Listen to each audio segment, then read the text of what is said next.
is what it's like working with DC. Dude. This is actually what it's like. Look, no, it isn't. we're supposed to be doing an interview, DC. It's not an interview. Let's go, man. You think you can take me down? Oh. He'd be on your back before you know. DC tried to do a verbal takedown last night. I get to my room. Hold on. I haven't been drinking, even though it sounds like it. You called me. It was about 10 o'clock at night. Yes. Maybe even 9:30. Hey guys, we're in the middle of this video. What do you say? Well, tell them why. I called at 9:30. You called me at 9:30. I was getting ready for bed. I was applying moisturizer. Yeah, you were. I put a little eye cream on. Because I had a question. Yeah, I had a question. I had a question. What was the question? Guys, listen. So Mike and I are in this YouTube game together. This is our first collab video. We've never done one together before. But I figured we needed to talk because you're a guy, like, this is what they say in the streets. They say this in the streets. You're out there head first, right? You're out there head first. You're not protecting your face. You said, you're like this. Hit me in the face. So, anyways. Still got it. Mike, who is one of the greatest commentators in the world, one of the best minds in mixed martial arts, goes on record and says some things that I stand by.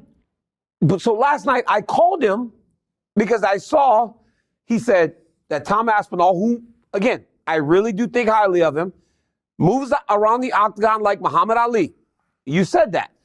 I thought, okay, that's a lot. He said this whenever before DC and RC. Well, then he doubles down. It's like enough hours in the day haven't passed before he doubles down and says he's going to make it look easy this weekend.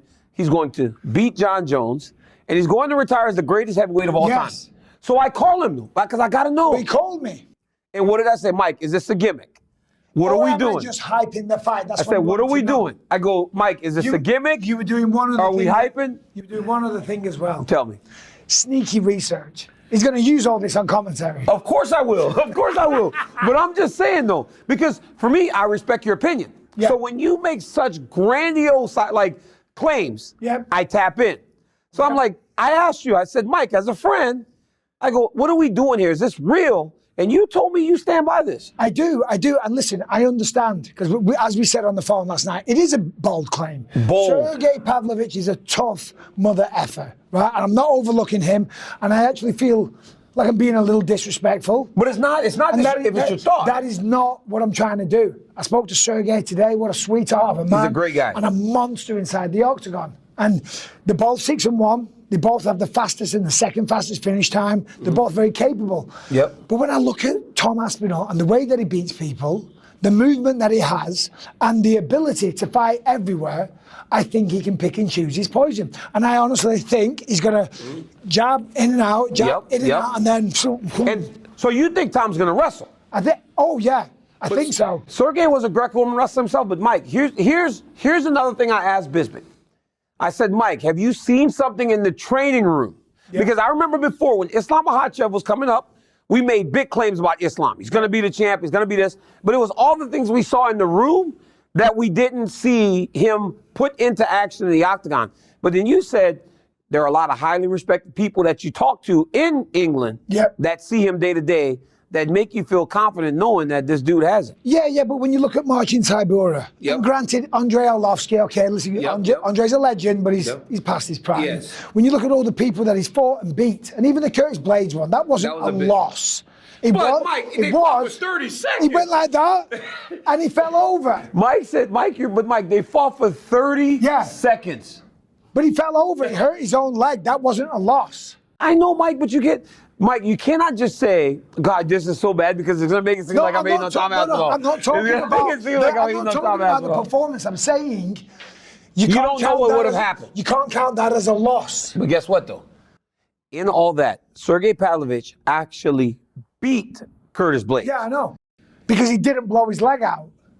So you think that he was going to beat Curtis Blades if that fight went on? Well, don't throw me under a bus. No, I'm not trying to throw you under the bus because I'm trying to say if you say he'll retire as the greatest heavyweight of all time, if you say he's going to retire as the greatest heavyweight of all time, that means he can beat everybody. Here's what I think. I think, because listen, we're proud guys. Because now you're kind of tapping me. Now you kind of feel like I'm painting you into a corner. No. Here's what I think. Okay. Because listen, we all know. Everyone says, oh, Bisping makes everything about himself, right? You're the same. If we can get it in there, we were the champ. Yeah. We're in the Hall of Fame, right? We get it in there, of course. We're still trying to relive our glory. We worked fucking hard for this, right?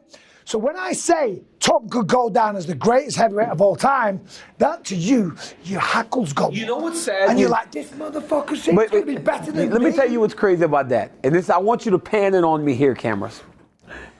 If Tom Aspinall is the greatest heavyweight champion of all time, that would also mean, or if it even comes close to being the greatest of all time, that would also mean he's the greatest English fighter of all time. And right now, stop. That would mean he's the greatest English fighter of all time. And right now, every time people ask, who's the greatest English fighter of all time? It's very easy. It's very easy. But if Tom does that, he'd be the greatest. No, you would not be okay with that. Guess what? I created the territory. I opened the door. I teed it up. I can knock it out the park. I don't have a country. No. So I wouldn't know what it feels like to be the greatest in the country, even though I do. Oh. But I don't want to be the second best fighter from Louisiana. No. I want to be the greatest. You want to be the second best fiiter in English history? There can only be one. And right now that's you. But right now you're the greatest. No, we've got Leon. Leon's not the greatest though. Leon's a great fighter. The greatest English fighter of all time is Michael Bisping. That is 100% true. You heard it here I always say that. I always say it because of his impact on the sport. Winning the Ultimate Fighter. Soon as USADA got there, became the UFC champion. All those things make him, to me, the greatest mixed martial artist in English history. But if he does all those things, that means that he would surpass you. And that's fine by me because it's not about me. I had my time and it's all moved on and I'm proud of my babies. I raised them right. I inspired them. Right, let's get down to this. Okay, you believe this. Now, I know you can't. I think he's great. I'm not picking the fight. You can't pick the fight but I because think he's great. I think he's how great. How about this? I'll create a scenario where you're not picking, but you kind of are-ish. I'm not going to pick the fight. I'm so good at this. No. I'll say, Tom Aspinall wins, I'm right, and you're wrong. And the loser of this has to do a YouTube video, shirtless, top off. Just belly on display. I'm not, because I don't know who's going to win the fight. I think it's that competitive. I just don't know how. For as great as he is, I just don't know how, for as great as Tom is, and I do believe he's great, I believe that he's the next version of what heavyweight fighting looks like. But when you got a guy that's won 6 in a row in the first round, how do you think that he's not like gonna... So if you were Tom, because you are an incredible fighter, what would the strategy be for you? Honestly, exactly what you're talking about. Move on the outside, pop him with the jab, make the big man attack and extend the fight. Because the last time we saw him in an extended fight was who? Overeem. And Overeem beat him. So it's like extend the fight. If you're Tom Aspinall, you got to extend the fight. You got to pop at him. You got to kind of be the gnat, right? You know, like when you're outside and you're running, it's like, and you're like, like kind of like get this shit off of me. That's what Tom has to be. Goes around Dominic Cruz. That's your boy. You and Dominic Cruz. I don't know how you guys haven't fought, but like, bro, pop him, boom, move, make him chase you, frustrate him, and then when you frustrate him, hit him with a shot, or you hit your shot, get out of range, because we know he has power too. But you got to extend the fight. And on the flip side, for Sergei Pavlovich, say if that's the cage, cut him off, back him up. And that's one of the isn't that one of the biggest mistakes that these kids make? When a guy's moving, like when I'm moving, right? If I'm the kid that's moving, if I'm Tom and you're trying to cut me, they follow. And then they make a circle over and over and over. So if you're Pavlovich, it's this. He's big, right? If Tom circles, I go here. I cut him off. If I go here, I cut him off. And every time I cut him off, I take a step forward. Look, I'm just kind of getting closer. This is what I'm trying to do. Yes. But he wasn't mirroring me. And then I'm closer. Then that's what Sergei has to do. Get closer. And then whoever wins, honestly, is the heavyweight champion of the world. Because if you tell me that Jon Jones and Stipe Miocic are still going to fight for the heavyweight championship, but both are going to probably retire after this, then we're looking at the undisputed heavyweight champ, because at some point they will have to crown that guy and elevate that guy, because you can't have that person defending the interim championship. No, for sure. But hold on. Maybe we do see that, because think about it. If Jon Jones is going to be out for a year, And Stipe's waiting on it. That's a year from now. Yep. These guys are going to want to be active. They're going to want to fight. Let's just imagine Jon wins, just for the sake of it. But that's a year from now. That's a year from now. Jon doesn't fight, what, every 6 months if we're lucky? If we're so, what, 18 months? So these guys are going to win the interim championship and then sit on the best years of their career But that's what I'm for telling you. 18 months. This is the heavyweight champ. This fight determines the heavyweight champion of the world because. So do you think whoever wins this will defend the interim title whilst that fight lingers? That's definitely what they're doing. Because I think you have to save Miocic versus Jones, which I don't think even needs to be a title fight. It's such a great fight. It doesn't really need a belt. But I think these guys will have to fight. It's crazy because I was doing something with Chael today, and Chael goes, this is an interim title, but it's not for the number one contender because if everything we know is true, Stipe's still the number one contender. So it's like, it's a fight for a belt that they will defend, but only defend as the lineal heavyweight, as the universal heavyweight champ, undisputed heavyweight champion of the world. What do you think of all these people? And by the way, I think it's ridiculous saying that Jones should have been stripped. So here's my thought. It's a year from now, right?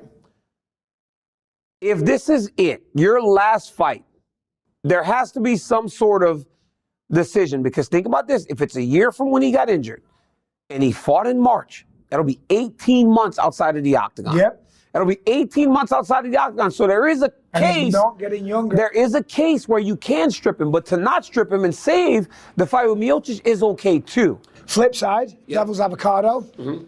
Greatest of all time at light heavyweight. Comes up, heavyweight champ. People, when they get injured, they're given that kind of leeway. They bring him interim titles. That's kind of what they're designed for. So if you can do that with other people, for want of a better expression, lesser champions, and I don't mean that in any kind of disrespectful way, but this is Jon Jones. If you can do it for other people, then why can't you do that for Jon Jones? No, but you can do it for Jones.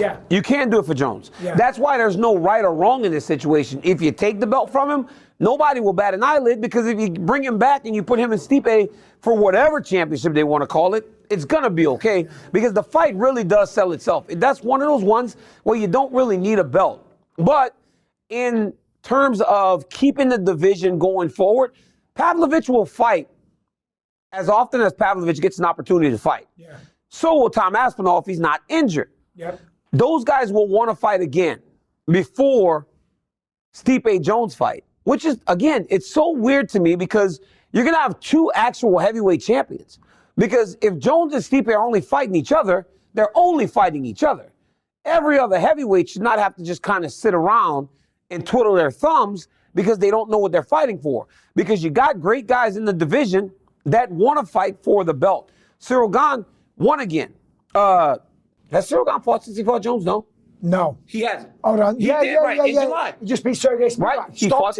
Right. He fought again. So it's like, this dude's like, hey, I want to start working my way back because while I did lose to Francis and I did lose to Jones, I have not lost to Tom Aspinall. I have not lost to Sergei Pavlovich. I haven't lost to these dudes. So I still want my opportunity. So why should the division stay forward? And guess what?